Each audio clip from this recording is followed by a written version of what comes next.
All right, welcome to another episode of Seize the Moment podcast. And today we're welcoming back a very special guest. We have Emily Kircher-Morris, and she has a dual master's degree in counseling and education. She specializes in working with gifted, high potential, and 2E students, including those with ADD, ADHD, Asperger's, high functioning autism, and anxiety. Emily frequently works with clients on emotional intensity, underachievement, depression, perfectionism, social skills, and bullying.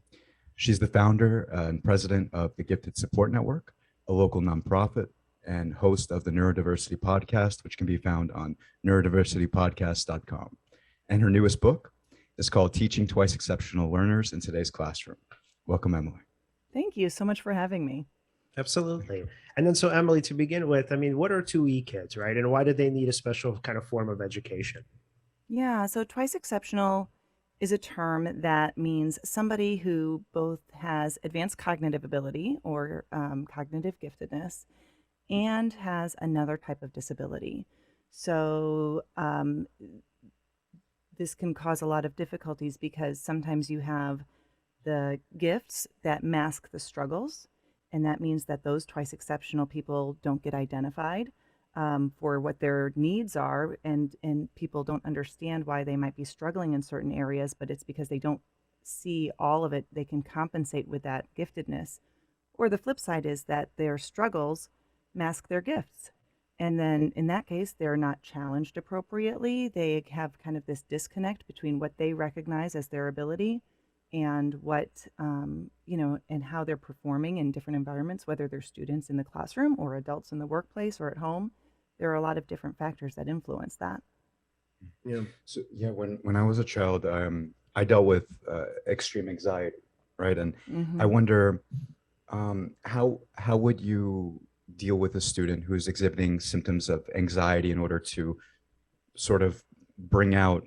Can I ask just a clarifying question? Do you mean like Please. within school too? No, Like in yeah, terms of the test taking? Yeah. with test taking, with dealing with the other kids in class, things like that. I mean, there were times I was very social, but there were other times I was extremely nervous, and I felt like that would inhibit me from. Well, I mean, this is sort of retrospectively looking back. Right. I felt like it would affect my learning capability because I was so concerned with what is this person thinking of me? What does that person think? What's my relationship to this person? Right. And it felt like a layer keeping me away from just focusing on what I needed to focus on. That makes sense. Yeah. And so what was your question about that experience? So how would you deal with a student who's exhibiting like symptoms of anxiety? How do you sort of mediate that so this way they can concentrate more on the actual learning? Yeah. I think I think with any diagnosis or identification that we're talking about, one of the key components that's most important is helping kids to be aware of what their struggles are so that they can self-advocate. So developing a really strong rapport with my students when I was in the classroom or my clients when I'm in the counseling office really involves helping them feel comfortable, recognizing what their struggles are and verbalizing those, or finding a way to communicate them in some way so that we can problem solve together. I think allowing kids to have that autonomy where they are really having a sense of control is one of the best things we can do to help them diminish that anxiety, because a lot of anxiety is really based on uncertainty and just discomfort about not knowing what to expect or how to act. So if we can help them eliminate some of that confusion or concern or uncertainty, that will help them overcome some of that anxiety. But that all starts with communication, and it starts with them kind of really trying to identify what those areas are that cause them anxiety. Is it test anxiety? Is it having to read in front of the class? Is it going out to recess and having to interact with kids? Like, what is it that's really causing that anxiety? And then getting to the bottom of it. But it's hard because kids in general don't have great awareness of those things. So you see it come out as in different ways. Psychosomatic complaints of stomach aches or headaches, or just other types of like behavior like irritability or anger, those types of things. And they don't always know like what's beneath that. And so that's kind of really important. And I think sometimes adults don't realize that there might be something beneath that as well. Right. And so they kind of take it at face value, and then you're not really able to solve the problem. Yeah, and that kind of reminds me of a session that I had with a client last night, which obviously I talked to you, Emily, about. So we pretty much talked about kind of like what his career trajectory was and kind of how he got to where he got to, and essentially we talked about like what it was like when he was a kid in school. And then he's like, when I was a kid, I remember thinking like, wow, man, like I'm such a fuck up, like it's so terrible, like I don't even know like why anybody kind of like gives me any attention or even then gives me a chance, right? And so when we kind of talked about his childhood, right, I told him, I said, it's kind of obvious to me that you're a gifted person. And I said, look, this is really not even debatable at this point. If you want, I said, go take an IQ test. I mean, it's, if you want proof of it. But I was like, this isn't the debate, right? Like you really are a gifted person. And I told him about what it means to be 2E. And he was literally like blown away by this. He's like, that's insane. He's like, nobody had ever like told me like what, first of all, what 2E was. And then nobody ever told me that I even had the potential for anything. So he's like, when I was a kid, I was just labeled as a fuck up. Like that's who I was. That's kind of how his teachers saw him, how his parents saw him. And what was so troubling about that, like, kind of, well, for me hearing it and obviously for him living it, was the fact that like you had this kid with so much potential. And like now, right, in a way, and this had nothing to do with me because like, I mean, he's an adult, right? So he's a grown man. He has this like, great career. He's been able to actualize his potential. He's had great coaches, and somewhere down the line, he's also had great teachers. But the thing is, it's like when he was a kid, so he came from an environment was number one, really troubling. So we had parents who were pretty much, I mean, I don't want to say like too much about it because I don't know how much he'd be okay with me revealing, but like there was trauma in his life, right? So we had neglectful parents who just completely could not care about him. Then we had teachers who were just like, oh, well, that's just like, he's just who he is, right? He doesn't give a shit. Maybe he's incompetent and capable. He had all of these terrible labels on him. But then now as he's kind of growing up and trying to figure out like, who is he? What is he capable of? He's still stuck in that mind state of, oh, well, I must be a fuck up and I have to constantly prove myself. But the interesting thing about him is that as he's been proving himself, he's actually not taking into consideration the fact that now there's this plethora of evidence that you are a gifted person, right? So I'm like, it's obvious to me. And I'm like, and I promise you, anybody who knows what to look for, your bosses, supervisors, whomever, it's going to be obvious to them too. But in his mind, right, he still has this kind of mind state and this, I guess you would call it maybe a mindset, I don't know, for lack of a better term, that I am that fuck up, that I am that kid that nobody wanted and nobody believed in. So like now, as you kind of look at this trajectory, right, he can't kind of make sense of it. He's like, well, maybe this isn't really success, right? Because how do I kind of make sense of the confusion that on the one hand I'm this fuck up, but on the other hand maybe I'm successful? So Emily, do you see that a lot of people where as they kind of grow up they can't make sense of like what label makes sense for them? Yeah, definitely. First of all, a lot of adults right now who are parents end up recognizing their own types of neurodiversity when their kids get diagnosed. And it's like a light bulb goes on for them. They realize, oh my gosh, this is exactly what I went through as a child, and nobody knew what it was or knew what to call it. And they do have this internalized feeling of inadequacy because it was such a struggle and they were unsupported, and the messages that they internalized were that they were lazy or unmotivated or not living up to their potential, whatever that might be. And that's really hard to undo when you internalize those messages as part of your identity when you're a child. I think that happens quite a lot. I see it often, and I think it's interesting. It's interesting to talk to those adults. And when they do have that awareness all of a sudden, that's when some of that healing can begin. And that's where they can start to, kind of be more honest with themselves about what the impact of that environment was as they were growing up, and try to undo some of that, try to rebuild. Yeah. And it even helps them to be less judgmental with their own children, right? Oh, yeah. Yeah, because especially if they weren't aware of their own idiosyncrasies or their own, how should I say, like if they had any issues learning as well, right? Yeah, like disabilities, right? Right, disabilities. I mean, back in the day, and that's probably not that far away, right? yeah, they'd probably look at their children and also think the same thing those teachers were thinking. Oh, they're lazy, they're unmotivated, they can't focus, something is wrong with them. I try everything and all of Mm-hmm. that. But when you're aware of these things, then you know you could take sort of a different approach. Or also, at least if you're non-judgmental, you won't be putting labels on your child that'll put them further and further away from where you'd like them to be or where they would like Mm-hmm. themselves to be. Right, right. Yeah. Yeah. And it's like in the Yeah. conversation. So Oh, go ahead. Em. sorry. No, two thoughts about what you were just saying. And the first is that when we're talking about these identifications or disabilities, from the neurodiversity framework, we're often talking about attention deficits. We're talking about autism. And what is very confusing, specifically for twice exceptional individuals, is that when you have this cognitive ability, you can see that they get a lot of these things. And so then when their behavior or what they're doing, their executive functioning skills or their emotional regulation skills, when those don't match with what this cognitive ability shows, it's very confusing for adults, and we often treat it like it's a behavioral issue. And so we try to discipline it when really it's a neurologically based deficit that we need to support. And you mentioned about how parents are sometimes putting these labels on their kids. One of the conversations I frequently have with parents is the fear about using a label or a diagnosis. Like, well, we don't really want to label our child as ADHD. We don't really want to label our child as autistic. I'm like, well, they're already being labeled.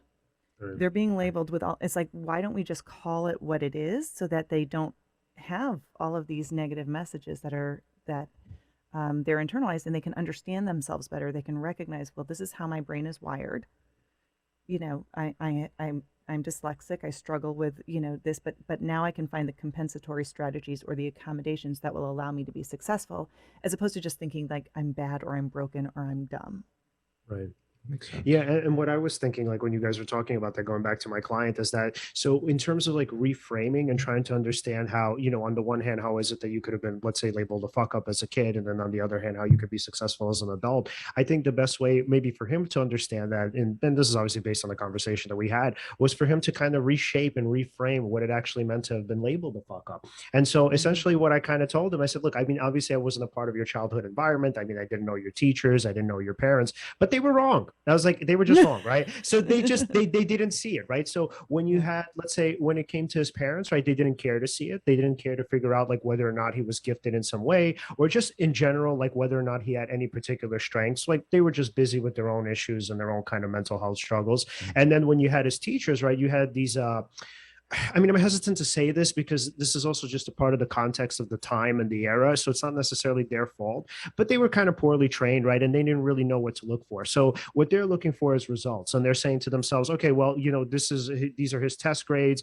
This is kind of just what he produces in general in the classroom. So he's kind of like a special needs, sort of like underdeveloped kid. Like this is just who he is. So Mm-hmm. what I try to kind of tell them is that they had a misunderstanding of what you had to offer and essentially your gift, because in their minds you had, again, parents who just didn't care either way whether you were gifted, and then Mm-hmm. you also had teachers who were just like, oh well, these are the results, so that must be indicative of who he is, right? That's like kind of his potential.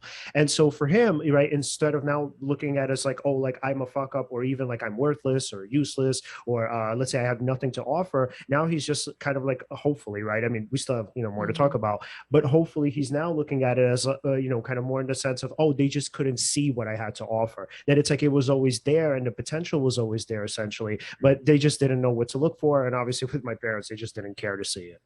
Yeah. Yeah. And that's, and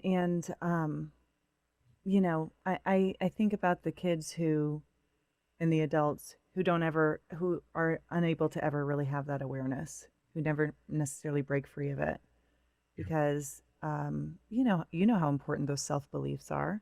Like, Right. what is the narrative that we tell ourselves about who we are as a person, and how does that influence what chances we take or we don't take, or what paths we pursue or don't pursue?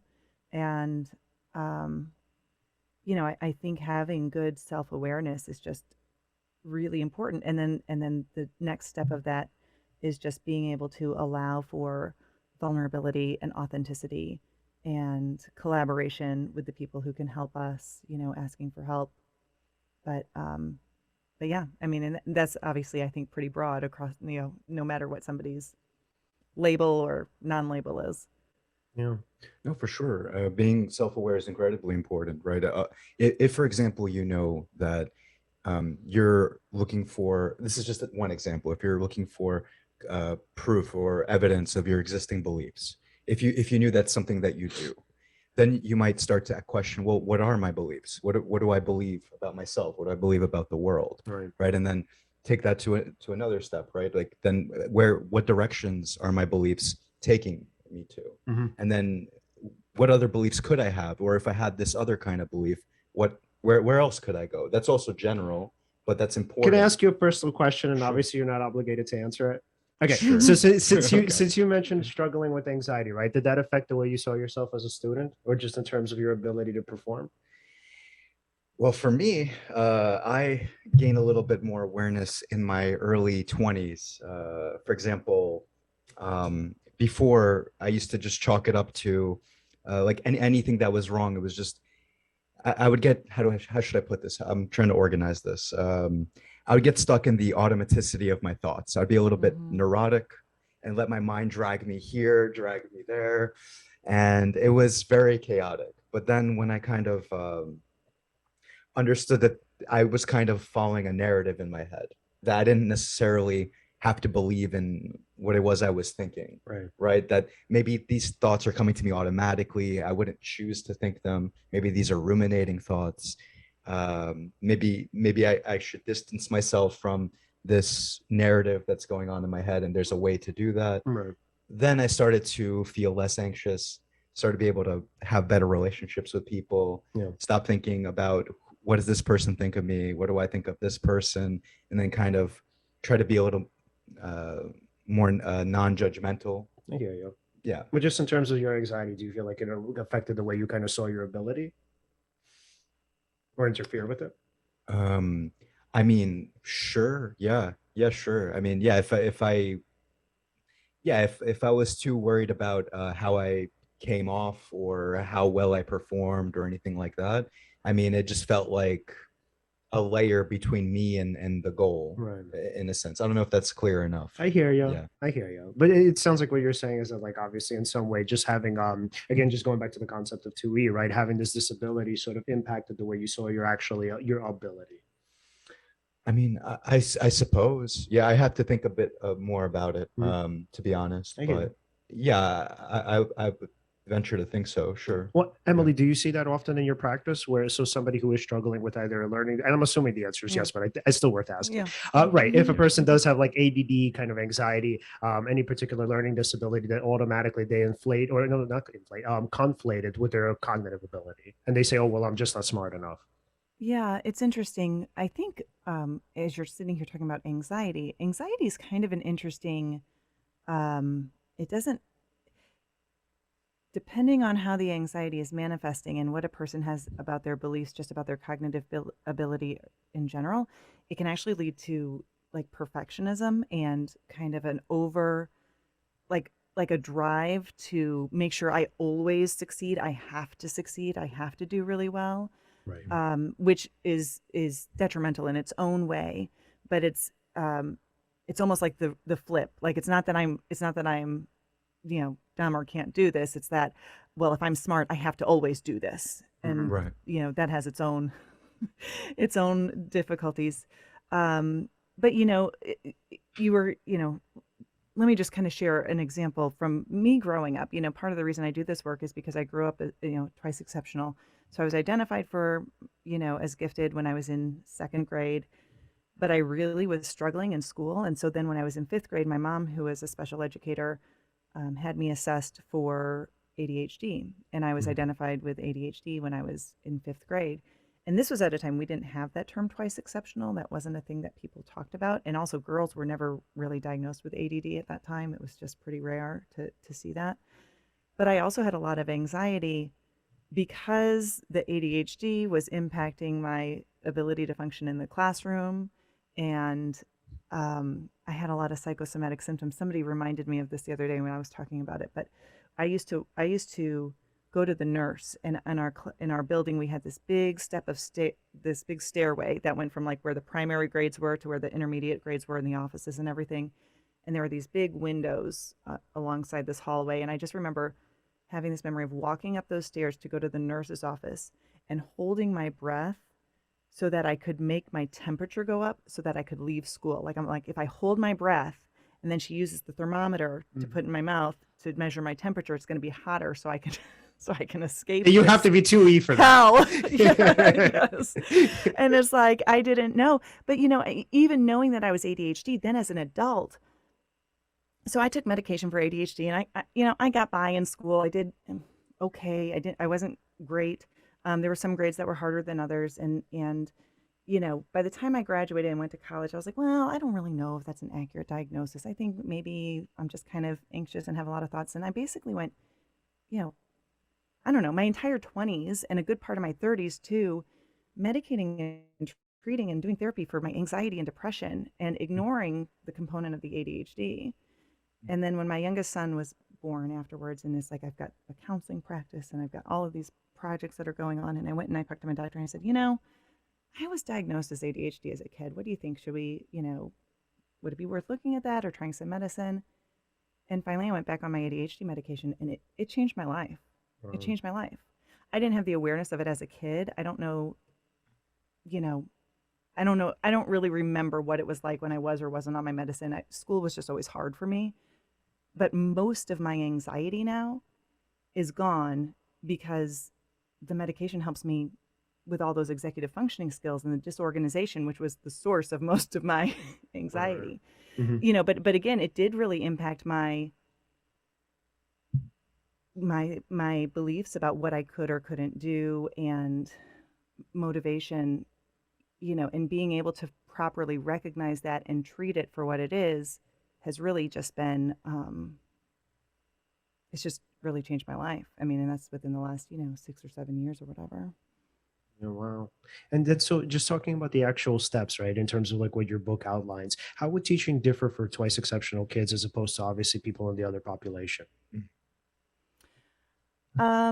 Well, the bottom line is that you have to really investigate what is influencing their performance.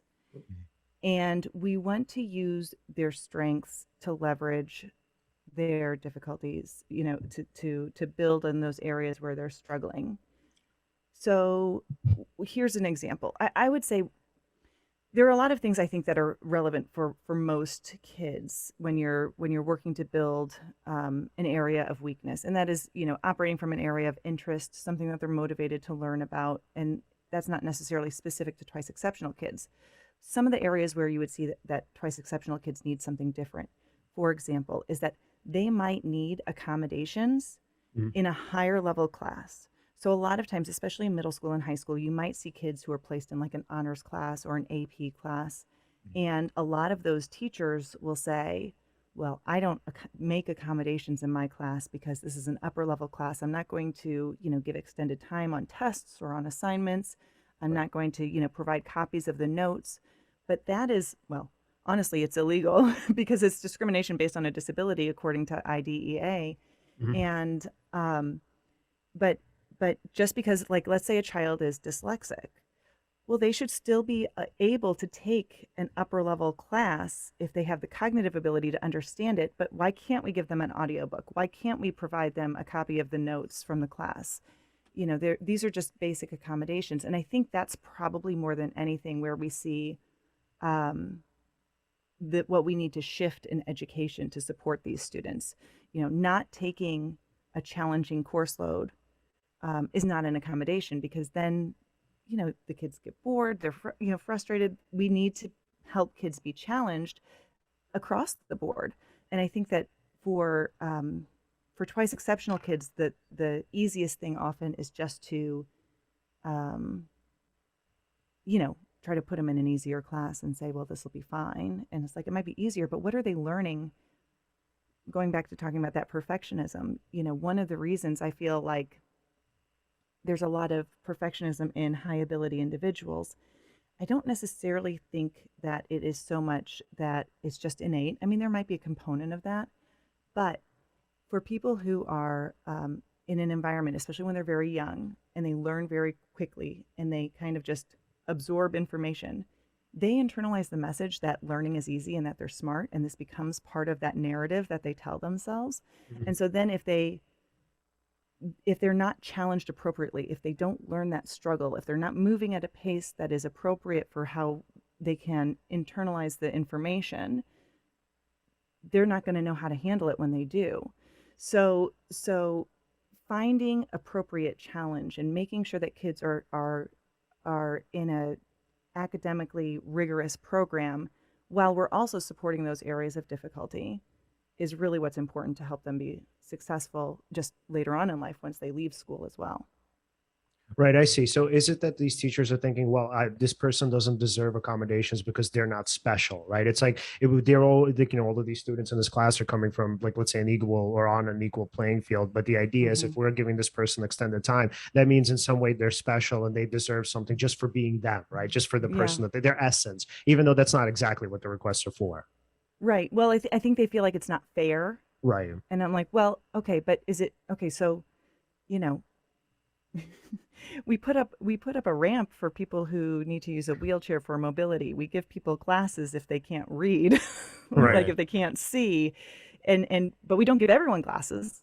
We don't we don't I mean, like it's the accommodation that is necessary for that person to access the curriculum. Right. Why would we prevent that? I was actually, I'm going to just to go off on a little bit of a tangent. So I was Shoot. invited to be on a panel recently for, there's this big tech company and they do this thing called Relativity Fest each year. And it was a virtual conference. And so they invited me to be on a panel talking about neurodiversity in the workplace. And so where I was coming from was the mental health aspect, but also that transition from, school into career. And the other two people that were on there, one of them is the autism and disability inclusion hiring person for Microsoft. And the other one was this guy who started this company called Ultranauts, which is a placement company for people who are neurodivergent, specifically, like I think 75% of even their staff is autistic. But the guy, and I should remember his name, but I don't. But the guy who's in charge of this, who started this company called Ultranauts, one of the things that he mentioned was, if we're in a situation where we're having to provide accommodations for people with disabilities all the time and kind of change how we're doing things, that is a systemic issue that says that the system is broken. Those accommodations should be available to everybody at any time, because there's a reason why it makes people more successful. So for example, in the hiring process, if we just make it so that, and actually this was from the gentleman who was at Microsoft, and he was talking about how they changed their hiring process specifically. We don't require everybody to go through an interview that's face to face and verbal. If they would prefer to text for their first interview, for their interviews, like, that's fine. Wow. We used to have people come in and do some tech stuff and like show us how they could code and do some things on their computers or on a computer, but we had them come in and use our stuff. It's like, now we just tell them, do it on your own computer. Do you want to do it via Zoom? Do you want to come in and do it? Whatever works. And specifically for people who are neurodivergent, having those accommodations in place is really useful for them. You can see their ability better. But really, why can't everyone have those options? Like, it's not necessarily special treatment. It's kind of like, what if we just said to the entire class, if you need a copy of the notes, here's a copy of the notes. If you need extended time for a test, I mean, that's a little bit tricky only because then we have these standardized tests that require kids to do Right. things in a certain amount of time. But still, what are we really measuring? Are we measuring your ability to understand the concept and respond to a prompt in writing and show your critical thinking? Mhm. How does processing speed, like, processing speed is not like that. Like, if I'm in the workplace, if I'm in real life and I need more time to do something, I'm just going to take more time to do something. So when we put these false time constraints on it, it really isn't relevant. So my point is, I guess, when we're talking about providing accommodations in environments for neurodivergent people, why wouldn't we just do that for everybody? What if I'm just having a crappy day and I need the Yeah. notes from the teacher? Like, I don't, I don't know. It's interesting, the world that we live in and how we feel like people really have to deserve special treatment, like do they really deserve it or not? It's like, well, why don't we just make the world a kinder, more accepting, accessible place for everyone? Mhm. Sometimes I use the ramp when I'm walking up instead of walking up the stairs because I'm tired. Like that doesn't, but it wasn't built for me. Right. It was, and I don't know, it's just kind of an interesting way to flip that understanding of what accommodation should be like. Absolutely. And plus audiobooks, right? Is that really Hmm. cheating? Mhm. No, right? That's just a No. different way of processing the Right. information. And you're still gonna attempt to process it and work with it, engage with it, learn from it, right? So it's not cheating, right? No. Yeah, Yeah. And Right. what's so Some people would really get stuck on that. Yeah, and what's so interesting is now it makes me think of one of my clients who's in his early 20s at this point, and he's in college. So really bright kid. But what's so interesting is that like when it comes to essays, like he knocks them out of the park. Like he'll get like incredibly high grades for it. But because he has a severe anxiety disorder, what happens is when he goes to class and like goes to take these tests, so he'll have like a bunch of options, obviously, on a multiple choice test. And because obviously with any anxiety disorder, what's the struggle? Like Emily said, uncertainty, right? So when he Yeah. sees a bunch of choices, he's like, oh, okay, I think I know the answer, but maybe I don't know. Maybe it's this other answer, even though I'm 20% sure about this one. And like, let's say, I don't know, like 80% sure at the other one. What if I'm wrong, right? And then he starts getting in his head and overthinking. And then what happens is obviously he does like average on like these multiple choice tests. So I would even wonder if it were possible to, I don't know, maybe like a dual test would be too difficult. And I get that. But like, let's say for somebody with an anxiety disorder and who's working through it, I mean, it's not like he's not doing anything about it. So for somebody who's working through an anxiety disorder, would there be an alternative way for them to succeed in school without having to take multiple choice exams? Because obviously those are the exams that literally fuel the thing that they're trying to get help for. Yeah. Well, there's some great ways to do that. There's a guy I follow on Twitter, Blake Harvard is his name, and I'm not going to remember all of the things, but he's an educator and has some really great ideas. But one of the things that he does with multiple choice tests or multiple choice assignments, I'm not sure if it's tests or how he does it, but like, for example, you have to, you choose which answer you think is correct, but then you also have to like say, okay, choose one that you know is wrong and tell me why you know it's wrong. Mm. Choose one that could be right and tell me why you think it could be right.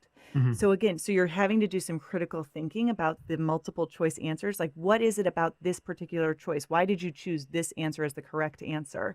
Right. So it's still multiple choice, but then you're able to see that thinking a little bit better. So to me, what I would do if I was in the classroom, if I had to use a multiple choice test, I would use a multiple choice test. But then if say there was somebody like your client, if they were really struggling with it, I would, give them their test back, like maybe, I don't know if as a retake or just to earn some of those points back and say, if you can go through this process for these and show me what your thinking was, then you can earn those points back because it's, again, what is the learning objective? The learning objective is to show that you comprehend that material. And so there are multiple ways to do that. So if it doesn't work for one student to use a multiple choice format, let's find an alternative. Right. And the interesting thing about multiple choice exams is like the whole point of it is to get you to kind of question yourself. So when you have these choices like, A through E or whatever, you always have these choices that are very similar. So if you have a person who's struggling with an anxiety disorder and they see a bunch of similar choices, they're going to freak out. They're going to be like, wait, how do I know? How do I know? Right. They're going to be like, wait, I think I know it's this one. But wait a minute, what if I'm wrong? What if my memory is deceiving me, right? That's what he goes through. So in his mind, he like questions his memory because he's like, okay, it looks like it could be this answer, but this answer sounds similar. And what if I'm just wrong and it's not this answer, it's this other answer? And then he freaks out. And then like 10 minutes later, he finally just puts anything on paper. And I'm like, oh, that's like so terrible because it's not actually testing what he knows. Yeah. I think one of the interesting things about test anxiety that I realized as I was researching and doing this book, and I don't know that I realized this ahead of time, although of course it makes perfect sense. And maybe you guys do know this, but like test anxiety versus generalized anxiety often are kind of two separate things. Like they can be, interrelated, but test anxiety is a lot closer to like performance anxiety, like stage fright, than other types of generalized anxiety where it's more the overthinking or the worrying, which to me as a therapist was really a useful thing to realize because I need to work with those kids differently. If it's truly test anxiety, like if it's only in those certain environments, that it's not just about anxiety about, not doing well in school or what, more of that generalized anxiety. Anyway, I just think that that's an interesting little delineation between those two. Yeah. And Yeah, go ahead. And it's also just fascinating, going back a little bit to the interview process. Let's say, somebody's interviewing for Microsoft and they don't feel comfortable doing a face-to-face interview. And they have the option of doing a Zoom interview or texting Right. or something like that. That's fantastic because I'm even knowing I mean, I'm better at it now. I've worked on this, but in general, if somebody had the option, okay, I could interview a little bit differently. I don't have to worry about necessarily my social aspect of how I come off. I can actually just demonstrate my ability at this thing, at this task. Right, right. Right. And that's a great opportunity.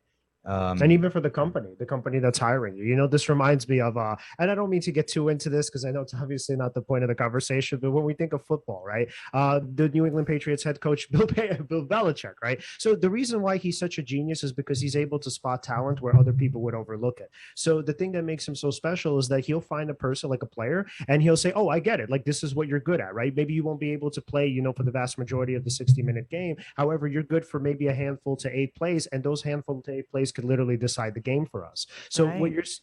and it's like what you're seeing with these companies that are kind of like, they're not rigid, right? They're willing to look at the bigger picture in terms of what people have to offer. They're actually benefiting too, because they're bringing on board talent that's really useful or could be potentially useful. Whereas opposed to like, okay, let's say if I'm weaning out people who don't, let's say, I don't know, who only perform well on interviews, then like, what am I actually missing out on? Absolutely. And that's what I think is very cool about the neurodiversity movement, is that we're recognizing that there are abilities and skills in people who maybe don't fit what is the quote unquote expected, norm for what that is. Because yeah, I mean, autistic individuals specifically, it's like their social communication is one of the areas that many of them struggle with. So yeah, an interview is probably, you're not going to really see their best work. But if you give them an opportunity to show it in different ways, another accommodation that I hear that hiring companies or that HR people are doing is they're providing interview questions in advance. Wow. Like, why does it have to be a surprise? Yeah. Like, I mean, but for somebody who has slower processing and needs more time, especially with communication, to think about how they're going to respond, like, let's do that. Because honestly, like, so if they go and Google it or whatever, Mhm. what's the downside here? Like, if they are able to go and be resourceful and figure it out and give a response, like, it shows that, they're not going to go and find some rote memorization about whatever that question might be. They're going to have to go through and take their own experiences and integrate information and put it together. And so you're going to get a feel for how they would process through that, which again, it might even be a more realistic representation. Maybe you Right. see the person who comes and doesn't prepare whatsoever, even though they've been given the interview questions. Like, maybe that's something that is, you have to kind of sort through. But I don't know. I think we just are very, like, this is the way we've always done it, so therefore that's how we always have to do it, and that's just, we need to break free of that. Yeah, and that's what my college mentor, Tim Stroop, he used to do that for us. Like, so I took his ethics and law class, and what he used to do for us, which is kind of interesting because I guess it's kind of not just, maybe not counterintuitive is the word, but it's definitely counter to what, is the norm in schools. So what he would do, so he had 2 exams. So he had a midterm and a final. And what he would do is he would actually give us the questions in advance, right? And everybody's like, oh, like this is so cool, like we could cheat, right? No. So why he gave you the questions in advance was because the expectation for what you're going to present on that exam was exponentially higher than what it would have been in, let's say, if you were taking a multiple choice exam. So you had to know whatever. So he gave you 8 questions, right? You had to choose 2 for the exam. And those 2 questions, you better know thoroughly what those answers are. And you can't bring in like notes or anything to the exam. So you better really focus on those questions and create a great argument for that answer. So, and I love that. I was like, yes, that Yeah. actually makes a ton of sense, where he gives you the chance to think through it. But the idea is that, like, no, you can't half-ass it. Right. Well, and again, what's the learning objective? That's often what I go back to when we're talking about twice exceptional kids, and teachers are like, well, they can't do, they keep losing their homework or whatever. And it's like, and I don't accept late work. Well, why not? Mhm. Or teachers who like take points off for the kids who forget to put their name on their paper. Like, what are you grading here? Are you grading their executive functioning skills? Because I don't think that's the learning objective of the class. And is Right. that fair for that to be reflected in their GPA or on their report card or whatever? Right. It's like, what is the learning objective? So for that class, The learning objective was to really thoroughly, deeply understand that concept and that topic and be able to go in and write about it. Great. Prepare for that. Know exactly what you're preparing for. Going into a test shouldn't be like a, a guessing game, like, well, maybe I'll study this and maybe it'll be that. I mean, if we want kids to learn, if we want adults to learn, we should tell them clearly what they are learning. Right. Absolutely. And so just to switch gears a little bit. So this has been kind of like, I guess, a pretty topical issue in the past couple of days. I mean, it's been pretty popular on Twitter. Yeah, I think so. You know what I'm going to ask. I know where you're going. Okay. Okay. So I'm going to read a little snippet of this. And Emily, I want to get your thoughts on this. Okay. So New York City's process for admitting young children into the gifted and talented programs will change this year. Because of disruptions caused by the pandemic and growing opposition to the high stakes exam the city has used to evaluate 4-year-olds. Let's see. Okay. So let me see. The announcement caps weeks of uncertainty about how New York City would admit toddlers into gifted programs amid the pandemic. Earlier this year, Mayor Bill de Blasio said he would offer the gifted program for just one more year to avoid disruption to parents, but an educational panel that typically acts as a rubber stamp for the mayor rejected his plan to renew the gifted testing contract for a final year. That left the city hall scrambling to find another temporary solution. Okay, so what they're doing basically is they're going to overhaul the entire gifted program. So what they're going to do for this upcoming year is they're essentially going to have a lottery system where it's now going to be based on the perspective of particular pre-K teachers. And so what they would do is they would recommend certain children, and those children would then be pretty much placed in a lottery system where now it's like if you get into a particularly, let's say a gifted school or a gifted program, the idea there is it's going to be kind of based on luck, right? And based on the subjective evaluation of a person. So what they're saying is essentially that these programs are causing more segregation than there already is. And I guess I'm wondering, before even saying kind of what I think about this, Emily, what do you think about the idea that this seems to be a nationwide thing where gifted programs are now being challenged and in some places obviously being phased out altogether? Yeah, it's a problem. And what I would say is the places that are doing this are doing it in the name of equity. Right. Because historically, the identification processes for putting kids into accelerated learning programs, whatever that might be, has often been based on teacher referral or parent nomination. And the problem is that when you are testing 4-year-olds, first of all, there is a huge gap there based on early life experiences and how kids are going to perform. So research really shows that cognitive ability tests like IQ doesn't really stabilize until about a child's maybe like 7 or 8. That's usually where you can get a really stable IQ score, because when they're younger, like it could go either way. It could be inflated or it could be deflated just based on their environment and their experiences. But as they get older, it stabilizes. It is true that Black and brown students are underrepresented in many of these programs. It is also true that by taking away gifted education programs, you are not making it more fair for those students. Right. It's almost like saying, I don't know, like that these students don't deserve something, because realistically what they are doing is they are going to even widen the gap of discrepancy between what is available, because you know what all of those rich white kids and middle class white kids are going to do, and the Asian families that are really involved in the education process and really motivated about test prep and everything else, they're going to go and they're going to pay for the private school. They're going to pay for the advanced tutoring. Those kids are still going to get those benefits. Who's not going to get the benefits? The Black and brown kids who already aren't getting them. Right. And there are some things that are really cool that are happening in other districts to make that process more equitable.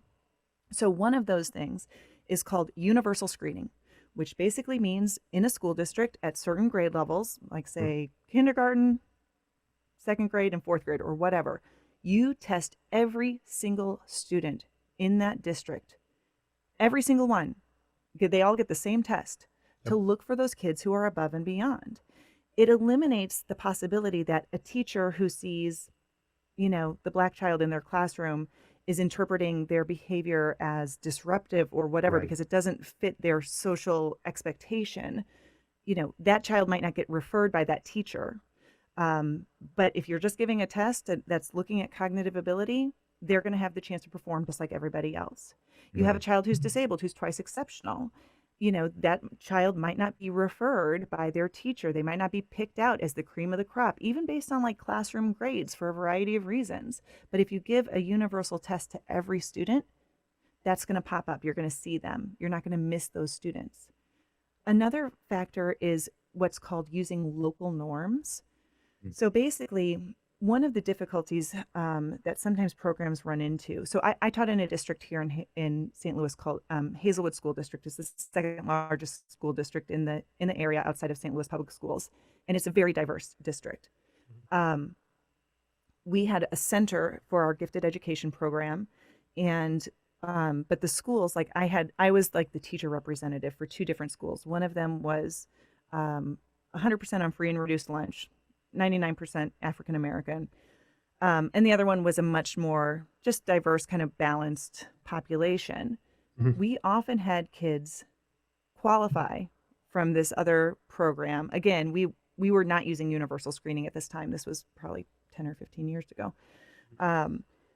So, but more kids would qualify from there. But this one school that was, didn't have as much economic stability and had a lot of transient students that were kind of in and out. We didn't have a lot of kids qualify there.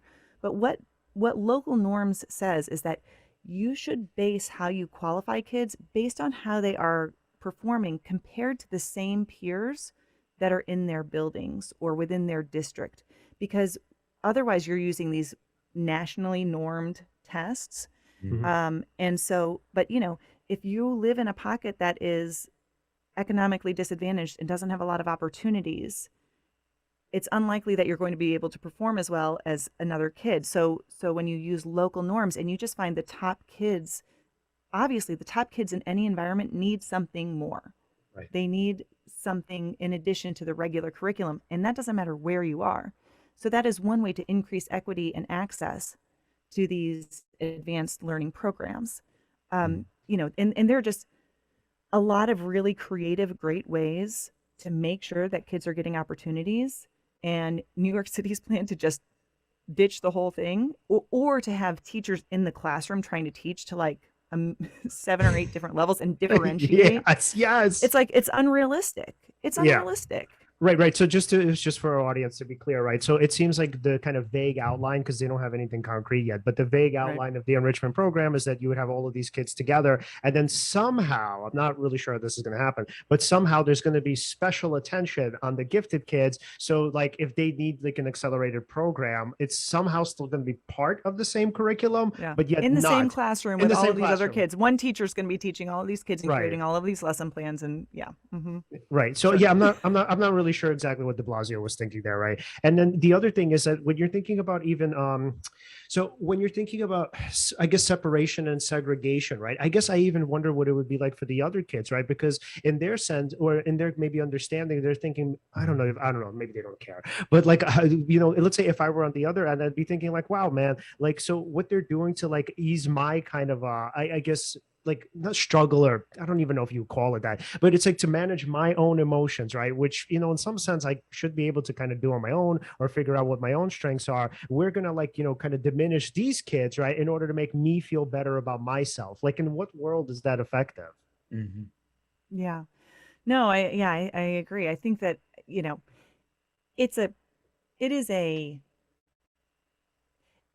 there are a lot of barriers in a lot of ways to putting an effective program like this in place, and in making sure that education is equitable for all students. Um, I think, instead of taking the sledgehammer and just destroying the whole thing, maybe we should be a little bit more Yeah, a little bit improving. more delicate with the whole process, and recognize that kids have different needs. And just like I was talking about earlier, you can't ignore the needs of any student. And and putting a child in a classroom where they're going to be unchallenged has its own set of issues. Yeah. And I don't know. Yeah, and then you have a whole set of kids struggling with depression because they don't feel like they Mhm. could fit in, right? And the other thing is that they're unchallenged, bored. Maybe there's like nothing about, and I frequently talk about how a sense of pride is necessary for self-esteem, and Mhm. obviously adults, kids, we all need to feel like we're accomplishing something important and meaningful to our community. So you take these kids, you put them in the classroom where they're bored out of their minds. Whatever their accomplishments are, they're pretty easy and not significant to them, even probably to the teachers who are like, yeah, I know this is easy for you, I don't really know what to do about it. So where did they get that sense of pride from, right? How do they feel like they're a useful contributor to their community? If we're talking about, like, let's say actualizing and manifesting everybody's strengths, we're now saying, oh, okay, their strengths don't matter. Mhm. Yeah. Do you think this could be wrong, and we could just move on from this thought?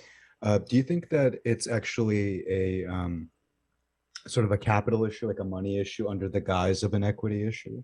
Oh, that's a good Is question. How so? Well, only because we just went through a pandemic, and I don't know. I wonder if just resources are a little more scarce. I This think that I'm not sure. this has been something that New York City has been grappling with for several years, even before the pandemic. I think they kind of Okay, put it on fair. hold Yeah. during the pandemic, and there are a lot of people, and it's interesting, you know, it, it's interesting because there are people who, well, on either side of the political spectrum, it's so interesting when it's like when you have both ends of the political spectrum who are like against something or whatever. It's like, well, wait a second, maybe the solution is somewhere more in the middle. But it's like in the yes, we need education to be equitable. Of course we do. And of course, we recognize that, yes, gifted ed programs have historically been predominantly made up of white and Asian American kids. Like that is just what it has been. Right. That is problematic. We need to fix it. It is a systemic issue. But just saying, recognizing that it is a problem, the solution is not is just not to get rid of it. It Right. Yeah. needs to No, be of course. it needs to be fixed. It needs to be fixed. But we can't again, really, if your primary concern there is equity, by getting rid of those options in public schools, which is where those disadvantaged students are going to access them, when you get rid of those opportunities, Right. they are going to be at a further disadvantage. We have to widen the scope of the programs and cast a wider net, find more kids, provide more opportunities for those advanced learning, options. Absolutely. And that's what's going to make the difference. That's what's going to help those kids vault into success, and overcome those other barriers that they face. Right. Yeah. And there was somebody, I don't remember who was exactly who the person was, but she said, well, there was, I think it was in the Bronx community. She said, a lot of the immigrant parents here, they didn't even know that there was the possibility of a test Mm-hmm. or that it was available. Right. But that's not, I think about, it's not about the program itself. That's more about sort of, I guess, Getting the information yeah, out to yeah. them. So Mm-hmm. it's more so about kind of not recognition, but it's more so about the fact that, like, there's not a kind of proliferation of information, which, yeah, there absolutely should be. So the idea there is that, okay, if let's say we have immigrant parents and maybe their kids are, like, let's say for them English is a second language, why not administer the tests in multiple languages? And Right. I mean, because yeah, verbal reasoning doesn't depend on English as your main language. Right. That's not the point. It's not what we're testing for. So why not then have it in multiple languages, right? And why not have testing centers all around the country obviously impoverished communities, whatever upper class communities, where the idea is it's like you don't have to travel far for this exam. And also maybe you don't need to have a teacher refer you either, because again, who the hell knows what the teacher thinks of these kids? And by the way, who even knows if the teacher cares enough to even consider these programs? If let's say we're thinking of like an environment where teachers are already struggling, where let's say it's a rough community, and then on top of that they already have a workload, do you really think they're going to sit there and think, oh, you know what, I got to figure out like which of these kids I should support and recommend for the gifted program? Like, come on. Mm-hmm. Yeah. Yeah. No, I totally agree. I think that, yeah, there's just so many pieces to that, and I would also thinking about what is the cultural capital that these families have. Do they know what questions to ask? Again, like you said, like, do they even realize that there's a program available? Right. And there are a lot of those universal screening tests that I mentioned. Those are actually like nonverbal. You Yep. really don't even have to be able to, answer or really even understand the instructions. Yeah. The way that they are created is that they are even the verbal components of these assessments are pictorial. So, for example, like this is an old one, so I'm not giving away anything. I don't think this test is still published, but there was one test and it would show a picture of a chicken, but this was visual, right? A chicken and then an egg and then a cow, and then it was multiple choice, like which one is it? And so like you had to pick like the milk. I think there's like milk. I think I don't know what else. There was like maybe a horse or something else. Right. But that technically is like a verbal skill. It's a similarities and analogy, and you have to understand what those concepts are. But it's a way to present that doesn't require me to explain it to you as a teacher, or to, you know, or for you to explain your thinking to me. You can just choose it by looking at those images. Right. Yeah, and I mean, what I might say now might be a little bit controversial, but I do think it's true, which is why I'm going to say it. So I think the where people are focusing is wrong. And again, I'm gonna just say this is definitely going to be controversial, but I think the people that we're after in terms of like, you know, the billionaires and the millionaires, these aren't necessarily gifted people, man. These are people who, these are people who've actually abused the meritocratic system, not used it fairly, right? These are people who found their ways into schools through, you know, maybe not necessarily bribery, right? I don't want to say that. Legacy enrollments or, you know, whatever. I mean, right, they're connections, right? So we have like, let's say even obviously, you know, the butt of all jokes, like the Trump family. Like, are we saying that the Trumps are all gifted people? I mean, you know. I love Alan's face. No, this is good. No, you're right. I don't even think it's that controversial. Right. I agree with you. right. So it's like, if we're talking about like, you know, segregation and equality, I'm all for that. And especially but I do think honestly, and I mean, I know this has problems with it too, but shouldn't meritocracy actually be the answer to that? Yeah. I mean, you know, I think, but what that means is that the system that we have in place right now is not facilitating that.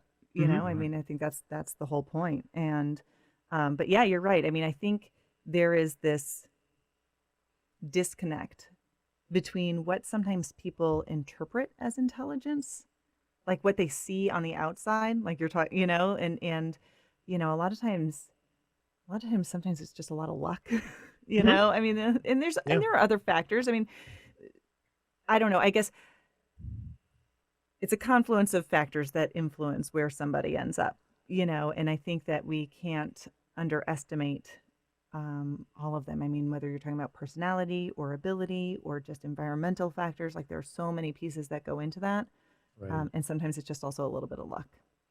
Yeah, 100%. Yeah, and I think like with the system that we could kind of, let's say, expand upon or improve rather than obviously overhaul completely, what we're trying to do, I hope, is reduce the luck, right? We're trying to make it so that the opportunity, so it doesn't matter that, let's say, you were born in a project as opposed to like, you know, some upper class community. That's what we're trying to do. So, but I think that if they're overhauled, and especially again, going back to the idea that this is being overhauled in public schools, these private schools are going to be unfazed and untouched. So what's going to happen with the fact that these elite people are going to keep sending their kids to school, to these same schools that are like breeding grounds for like, you know, the Ivy League? Yeah. You know, I want to, you know, you mentioned the thing about luck, and, you know, I think what we're actually doing though is if we expand these programs, we're we're giving more kids the chance to even come in contact with that luck. You know, it's like they don't even have the opportunity to have that, you know, thing that just happens for them, to be in the right place at the right time, or, you know, to have an opportunity. And, you know, and if we don't expand these services, if we don't provide those opportunities, if we don't provide that springboard, you know, what chance? I mean, not to say that there's not a chance, but shouldn't we increase the odds? Yeah, absolutely. Yeah, that's why I like this idea of a universal screening test. It's actually, it's a great way to sort of suss out who, you know, you give the test to everyone, right, and then you kind of see what level they're at, and then accommodate them. Yeah. Right. So. And just to, because I think like, just to be fair, and I want to focus on this too. So I also want to say that I do understand the fact that obviously equality of outcomes to some extent definitely matters too, because the idea is there's definitely a huge wage gap, right? It's in terms of income, wealth. So, I mean, that's something that certainly needs to be addressed, like in terms of just, you know, the US nationwide. So what I'm thinking is that, you know, instead of saying, okay, we want everybody to have an equality of outcome per se, maybe the idea is that maybe we should start paying people more who, let's say, are not, gifted and talented and don't Mhm. become CEOs, doctors, and lawyers, right? So instead of having, like the CEO make 33% more than, your average worker, why not kind of reduce the gap between the two? So make it as Mhm. so that, like, you'll still have gifted and exceptional people, only cognitively speaking, I mean. Mhm. And so they're still kind of rising up the ranks, but the point is that there's not such a discrepancy between them, between the ranks. Yeah.